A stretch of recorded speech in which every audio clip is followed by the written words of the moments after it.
Welcome to the Baseface Network.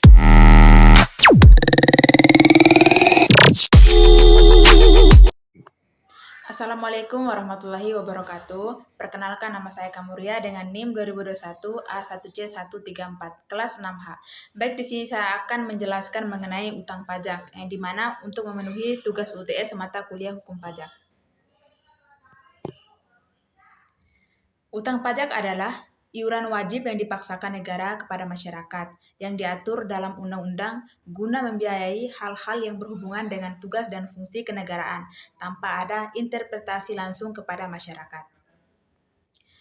Pemungutan pajak merupakan perwujudan dari pengabdian dan peran serta wajib pajak secara langsung dan bersama-sama dalam melaksanakan kewajiban perpajakan yang diperlukan untuk pembiayaan negara dan pembangunan nasional. A. Timbulnya utang pajak. Timbulnya utang pajak dapat dilihat dalam dua hal. Yang pertama, cara timbulnya utang. Timbulnya utang pajak dapat disebabkan oleh sejumlah faktor yang melibatkan proses perpajakan dan kewajiban fiskal wajib pajak. Pertama-tama, salah satu penyebab utama adalah ketidakpatuhan dalam pemenuhan kewajiban perpajakan. Hal ini bisa terjadi karena kelalaian atau kesalahan dalam proses pelaporan dan pembayaran pajak. Misalnya, wajib pajak mungkin tidak menyampaikan laporan pajak tepat waktu atau tidak menghitung jumlah pajak yang seharusnya dibayarkan dengan benar. Selain itu, utang pajak juga dapat timbul akibat ketidakmampuan finansial dari wajib pajak untuk membayar pajak yang terhutang pada saat jatuh tempo. Hal ini bisa disebabkan oleh berbagai faktor eksternal seperti fluktuasi ekonomi, penurunan pendapatan, atau keadaan darurat keuangan. Ketika wajib pajak menghadapi kesulitan keuangan, mereka mungkin tidak mampu membayar pajak dalam jumlah yang seharusnya, sehingga menimbulkan utang pajak. Selanjutnya, utang pajak juga dapat muncul sebagai hasil dari perselisihan atau kontroversi antara wajib pajak dan otoritas pajak terkait dengan penilaian atau interpretasi peraturan perpajakan. Misalnya, wajib pajak dan otoritas pajak mungkin memiliki pandangan yang berbeda tentang perlakuan pajak terhadap transaksi tertentu atau penggunaan fasilitas perpajakan tertentu. Perselisihan semacam ini dapat mengakibatkan utang pajak yang belum terselesaikan hingga ditemukan kesepakatan atau putusan hukum yang mengikat. Selain itu, faktor lain yang dapat menyebabkan timbulnya utang pajak adalah adanya perubahan dalam regulasi perpajakan yang dapat mempengaruhi kewajiban perpajakan wajib pajak. Misalnya, perubahan dalam tarif pajak, pengenalan pajak baru, atau perubahan interpretasi hukum perpajakan dapat menyebabkan perbedaan dalam perhitungan dan pembayaran pajak yang mungkin mengakibatkan utang pajak. 2. Sifat utangnya. Sifat utang merujuk pada karakteristik atau atribut dari suatu kewajiban finansial yang harus dibayar oleh pihak tertentu kepada pihak lainnya. Dalam konteks ini, terdapat beberapa aspek yang dapat digunakan untuk menggambarkan sifat utang. Yang pertama, jumlah utang merupakan nilai finansial dari utang tersebut, yaitu seberapa besar jumlah yang harus dibayar oleh pihak yang berutang kepada pihak lainnya. Yang kedua, jangka waktu merupakan periode waktu yang telah ditetapkan untuk melunasi utang tersebut. Jangka waktu ini dapat bervariasi mulai dari yang sangat pendek, misalnya dalam beberapa hari atau minggu, hingga yang sangat panjang, misalnya dalam beberapa dekade. 3. Bunga merupakan biaya tambahan yang harus dibayar oleh pihak yang berutang kepada pihak lain sebagai imbalan atas penggunaan dana tersebut. Besarnya bunga ini dapat tetap atau berubah-ubah tergantung pada perjanjian antara kedua belah pihak. Yang keempat, jenis dan tujuan utang merujuk pada klasifikasi utang berdasarkan jenisnya, seperti utang jangka pendek, utang jangka panjang, utang obligasi, dan utang hipotek. Selain itu, tujuan penggunaan dana dari utang tersebut juga dapat mempengaruhi sifat utangnya, apakah untuk modal kerja, investasi, atau pengeluaran operasional. B. Urgensi lahirnya utang pajak. Mengenai pentingnya menentukan saat timbulnya utang pajak, Rohmat Semitro menyebut adanya beberapa hal, yaitu pembayaran penagihan, pemasukan surat keberatan, penentuan bermula dan berakhirnya jangka waktu daluarsa. Menerbitkan surat ketetapan pajak dan surat ketetapan pajak tambahan. Pada umumnya, Undang-undang menentukan adanya pembayaran pajak dan penagihan pajak yang waktunya dihitung dari saat timbulnya utang pajak. Apabila setelah lewat waktu tertentu sebagai periode atau masa pembayaran pajak, ternyata tidak dilakukan pembayaran, maka akan dilakukan penagihan oleh kantor inspeksi pajak. Jika pajak terlambat dibayar atau tidak dibayar pada waktunya, maka dikenakan denda administrasi yang dihitung setiap bulan. Keterlambatan pembayaran pajak dan masa pembayaran utang pajak umumnya juga dihitung dari saat timbulnya utang pajak. Di dalam perpajakan, utang pajak tidak berlaku untuk selama-lamanya, melainkan dikenal adanya daluarsa. Penentuan waktu daluarsa itu umumnya dihitung sejak saat terutangnya pajak atau berakhirnya masa pajak. Dengan demikian, saat terutangnya pajak juga penting untuk menentukan apakah suatu utang pajak itu sudah daluarsa atau belum, apakah negara masih mempunyai kewenangan untuk menagih pajak atau tidak, dan sebagainya. Rahmat Semitro juga menyebutkan bahwa surat ketetapan pajak atau surat ketetapan pajak tambahan hanya dapat diterbitkan dalam jangka waktu 5 tahun sejak saat terutangnya pajak setelah pembaharuan perpajakan nasional 2. Istilah surat ketetapan pajak dan surat ketetapan pajak tambahan diubah menjadi surat ketetapan pajak kurang bayar dan surat ketetapan pajak kurang bayar tambahan. Hal tersebut dapat dilihat dalam Pasal 1 huruf K dan 1 dari Undang-Undang Nomor Tahun 1994 tentang perubahan atas Undang-Undang Nomor 6 Tahun 1983 tentang ketentuan umum dan tata cara perpajakan. Dan jangka waktunya juga diubah menjadi 10 tahun. Pasal 13 Undang-Undang Nomor 9 Tahun 1994. C. Sifat utang pajak. Beberapa sifat dari utang pajak adalah satu, dapat dipaksakan. Artinya sebagaimana sifat dari pajak yaitu pungutannya dapat dipaksakan. Pengertiannya adalah bahwa pemaksaan tersebut dilakukan berdasarkan peraturan perundang-undangan. Jadi utang pajak ini yang tidak dibayar oleh penanggung pajak pada waktu yang telah ditentukan atau saat jatuh tempo. Penagihannya dapat dilakukan dengan cara paksa melalui surat paksa atau SP surat perintah melaksanakan penyitaan SPMP dan pelelangan harta penanggung pajak melalui kantor lelang negara. Berdasarkan Undang-Undang Penagihan Pajak dengan surat paksa Undang-Undang Nomor 19 1997 yang telah ditambah terakhir dengan Undang-Undang Nomor 19 Tahun 2000. Yang kedua dapat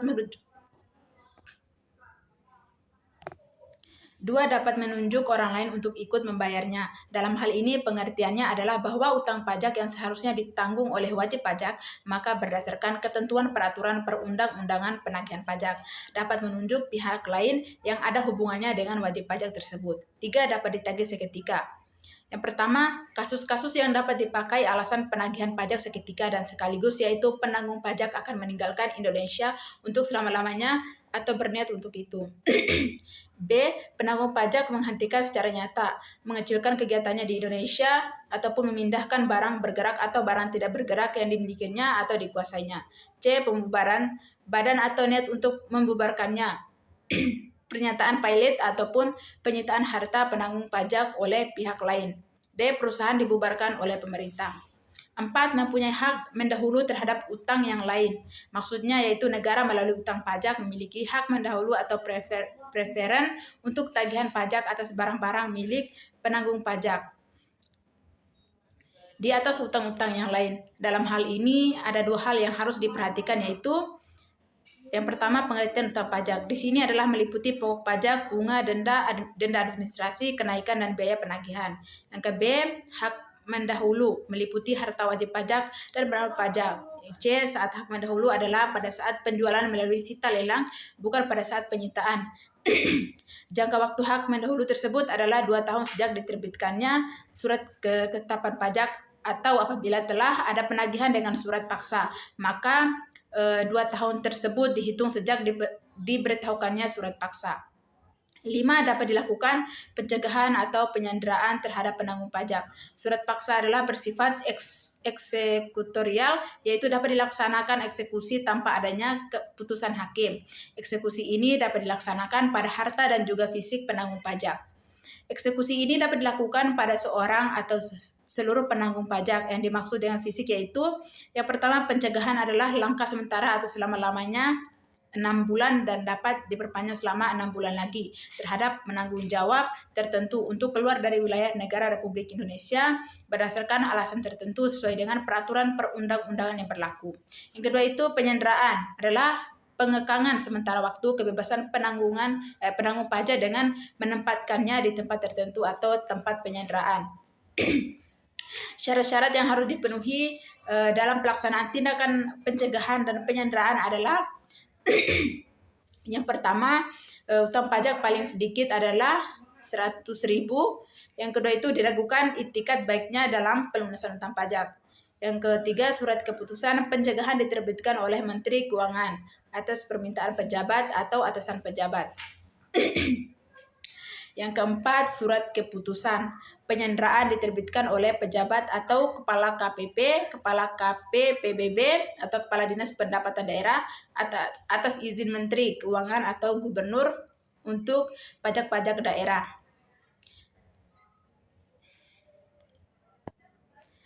D. Penagihan pajak dengan surat paksa. Penagihan pajak dengan surat paksa merujuk pada proses yang dilakukan oleh otoritas pajak untuk mengumpulkan pembayaran pajak yang belum diselesaikan oleh wajib pajak melalui metode yang bersifat resmi dan hukum. Surat paksa merupakan salah satu instrumen yang digunakan dalam proses ini. Proses penagihan pajak dimulai ketika wajib pajak tidak memenuhi kewajibannya untuk membayar pajak yang terutang sesuai dengan ketentuan yang berlaku. Pada tahap ini, otoritas pajak akan mengirimkan surat peringatan kepada wajib pajak untuk memberitahukan bahwa pajak yang belum dibayarkan harus segera diselesaikan. Apabila wajib pajak masih tidak menyelesaikan pembayaran pajak, setelah menerima surat peringatan, otoritas pajak dapat mengeluarkan surat paksa. Surat paksa ini berfungsi sebagai pemberitahuan resmi kepada wajib pajak bahwa jika pembayaran pajak tidak dilakukan dalam jangka waktu yang ditentukan, tindakan hukum lebih lanjut dapat diambil. Tindakan hukum yang dapat diambil oleh otoritas pajak meliputi penarikan secara paksa dari rekening bank, penyitaan harta, atau bahkan penuntutan hukum terhadap wajib pajak yang tidak patuh.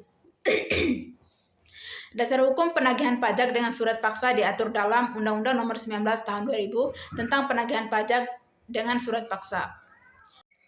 Dalam pasal 7 Undang-Undang Nomor 19 Tahun 2000 dikatakan bahwa surat paksa demi keadilan berdasarkan ketuhanan yang Maha Esa mempunyai kekuatan eksekutorial dan kedudukan hukum yang sama dengan putusan pengadilan yang telah mempunyai kekuatan hukum tetap. Berdasarkan kata-kata demi keadilan, maka surat paksa mempunyai kekuatan hukum yang sama dengan seperti putusan hakim yang sudah mempunyai kekuatan hukum yang pasti yang sudah dapat dilaksanakan. Berdasarkan Pasal 8 Undang-Undang Nomor 19 Tahun 2000 tentang penagihan pajak dan surat paksa ditegaskan bahwa surat paksa diterbitkan apabila pertama, penanggung pajak tidak melunasi utang pajak sampai dengan tanggal jatuh tempo pembayaran dan kepadanya telah diterbitkan surat teguran atau surat peringatan atau surat lain yang sejenis. Yang kedua, terhadap penanggung pajak telah dilaksanakan penagihan seketika dan sekaligus, atau penanggung pajak tidak memiliki ketentuan sebagaimana tercantum dalam keputusan persetujuan angsuran atau penundaan pembayaran pajak. Cara pengenaan utang pajak. Beberapa pengenaan pajak menurut teori dalam pajak Ilyas dan Burton terdapat 3 cara pengenaan pajak yang mungkin dapat dilakukan, yaitu dilakukan di depan atau stelsel fiksi, dilakukan di belakang atau stelsel real, dan pengenaan secara campuran. Pengenaan di depan merupakan suatu cara pengenaan pajak yang didasarkan atas suatu anggapan atau fiksi yang tergantung pada ketentuan bunyi undang-undang. Misalnya, penghasilan seorang wajib pajak pada tahun berjalan dianggap sama dengan penghasilan pada tahun sebelumnya, tanpa memperhatikan kondisi sesungguhnya atas besarnya penghasilan pada tahun berjalan yang seharusnya menjadi dasar penetapan besarnya utang pajak pada tahun berjalan.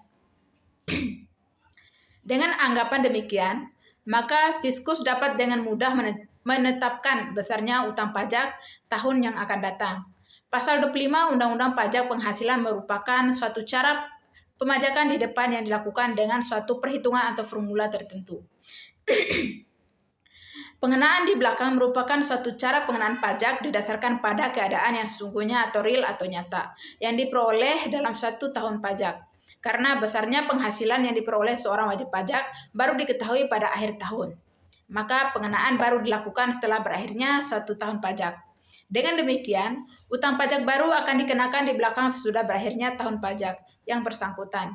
Pengenaan cara campuran merupakan cara pengenaan pajak yang berdasar pada kedua cara pengenaan pajak fiksi dan real.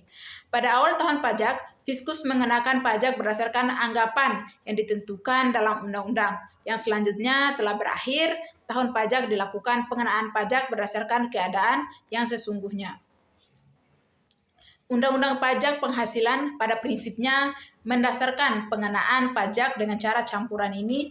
Pengenaan utang pajak adalah proses di mana otoritas pajak menentukan jumlah pajak yang harus dibayar oleh wajib pajak sebagai hasil dari kewajiban perpajakan yang belum dipenuhi. Proses ini melibatkan beberapa langkah yang harus diikuti sesuai dengan ketentuan hukum yang berlaku. Pertama, otoritas pajak akan melakukan penilaian terhadap informasi yang diberikan oleh wajib pajak, baik itu berupa laporan pajak yang diajukan maupun data lain yang terkait dengan kegiatan finansial dan ekonomi wajib pajak. Penilaian ini dilakukan untuk menentukan apakah wajib pajak telah membayar pajak sesuai dengan ketentuan yang berlaku. Jika dalam penilaian tersebut ditemukan bahwa adanya kekurangan pembayaran pajak atau pelanggaran lain terkait dengan kewajiban perpajakan, otoritas pajak akan mengeluarkan pemberitahuan kepada wajib pajak. Pemberitahuan tersebut berisi informasi mengenai jumlah utang pajak yang harus dibayar oleh wajib pajak, serta batas waktu pembayaran yang ditetapkan. Setelah menerima pemberitahuan tersebut, wajib pajak memiliki kesempatan untuk menanggapi atau mengajukan banding atas penentuan jumlah utang pajak yang dilakukan oleh otoritas pajak. Proses banding ini memungkinkan wajib pajak untuk menjelaskan atau mempertanyakan keputusan yang telah diambil oleh otoritas pajak. Apabila setelah proses banding selesai dan jumlah utang pajak yang ditetapkan oleh otoritas pajak tetap sama, wajib pajak diharapkan untuk membayar utang pajak tersebut sesuai dengan ketentuan yang telah ditetapkan. Jika wajib pajak tidak melakukan pembayaran sesuai dengan batas waktu yang ditetapkan, otoritas pajak dapat mengambil langkah-langkah penagihan pajak yang lebih tegas seperti surat paksa atau tindakan hukum lainnya. F. Perbedaan utang pajak dengan utang biasa.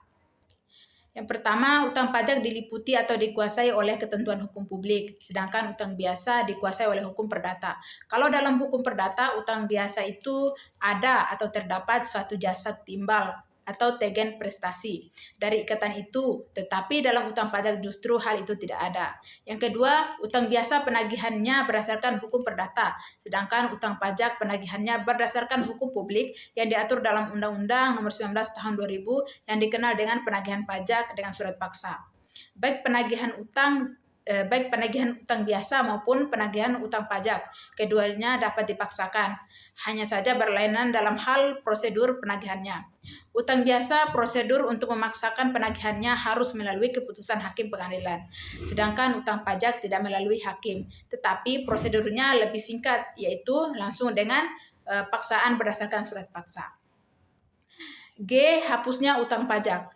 Di dalam hukum perdata mengenai hapusnya perikatan diatur di dalam pasal 1381 Kitab Undang-Undang Hukum Perdata. Apa yang dapat menyebabkan hapusnya perikatan perdata sebagai dapat pula di dalam hukum perdata. Mengenai hapusnya perikatan diatur dalam pasal 1381 Kitab Undang-Undang Hukum Perdata. Astaga. Hal-hal yang dapat mengakibatkan hapusnya perikatan perdata menurut pasal 1381 KUH Perdata adalah 1. Pembayaran, 2. Penawaran, pembayaran yang diikuti dengan penitipan, yang ketiga pembaharuan utang, yang keempat kompensasi utang, 5. Percampuran utang, 6. Pembebasan utang, 7. Musnahnya barang yang terutang, 8. Pembatalan atau batal demi hukum, 9. Dipenuhi syarat batal, 10. daluarsa. Di dalam pajak dikenal adanya kompensasi apabila ternyata terjadi kelebihan pembayaran pajak, misalnya yang dapat disebabkan oleh berbagai hal seperti perubahan peraturan, adanya pemberian pengurangan, kekeliruan pembayaran, dan lain sebagainya. Maka kelebihan pembayaran pajak itu menjadi hak wajib pajak. Dalam Dalam hal yang demikian, kelebihan pembayaran pajak itu dapat direstitusikan atau dikembalikan kepada wajib pajak. Tahun pajak berikutnya ataupun disumbangkan kepada negara kompensasi tersebut dapat dilakukan dengan memperhitungkan kelebihan pembayaran pajak itu dengan utang pajak lain, maupun digunakan untuk diperhitungkan dengan utang pajak sejen untuk tahun pajak yang berbeda. Pasal 11 ayat 1 Undang-Undang tentang Ketentuan Umum dan Tata Cara Perpajakan. Peniadaan utang dalam perikatan perdata dapat dilakukan oleh kreditur terhadap utang debitur dengan alasan-alasan tertentu yang dikehendaki kreditur dan disetujui debitur. Dalam hal utang pajak, peniadaan utang hanya dapat dilakukan dengan adanya keputusan administrasi di bidang pajak. Penyebab peniadaan utang pajak pun juga tidak seperti dalam perikatan perdata. Peniadaan utang pajak dapat terjadi misalnya karena sawah yang menjadi objek pajak, terkena banjir sehingga hanyut, penetapan pajak tidak benar, dan sebagainya. Hukum ini hanya dapat dilakukan dengan adanya syarat keputusan. Contoh kasus, dalam suatu kasus, sebuah perusahaan mungkin mengalami kesulitan keuangan dan tidak mampu membayar pajak yang seharusnya dibayarkan kepada pemerintah. Akibatnya, perusahaan tersebut mengakumulasi utang pajak. Pemerintah kemudian dapat mengambil tindakan hukum untuk menagih utang pajak tersebut, seperti memperlakukan sanksi administratif atau bahkan menempuh jalur hukum yang lebih serius seperti penahanan aset atau penggugatan hukum tersebut perusahaan yang bersangkutan. Dalam hal ini, perusahaan harus menyelesaikan utang pajaknya sesuai dengan ketentuan yang berlaku dan membayar kewajiban pajaknya kepada pemerintah. Adapun solusi dari kasus di atas, yang pertama, perusahaan sebaiknya segera mengidentifikasi akar permasalahan keuangan yang menyebabkan ketidakmampuan untuk membayar pajak. Hal ini bisa meliputi analisis keuangan mendalam untuk menemukan sumber masalah dan mencari solusi yang tepat. Yang kedua, perusahaan perlu berkomunikasi dengan otoritas pajak untuk menjelaskan situasi keuangan yang sedang dihadapi. Transparansi dalam mengungkapkan kendala keuangan yang akan membantu membangun hubungan yang baik dengan pihak otoritas pajak dan memperoleh pemahaman serta dukungan dalam menyelesaikan masalah tersebut. Sekian penyampaian materi dari saya. Mohon maaf bila ada kekurangan. Sekian pemaparan materi yang saya sampaikan, kurang dan lebihnya saya mohon maaf. Assalamualaikum warahmatullahi wabarakatuh.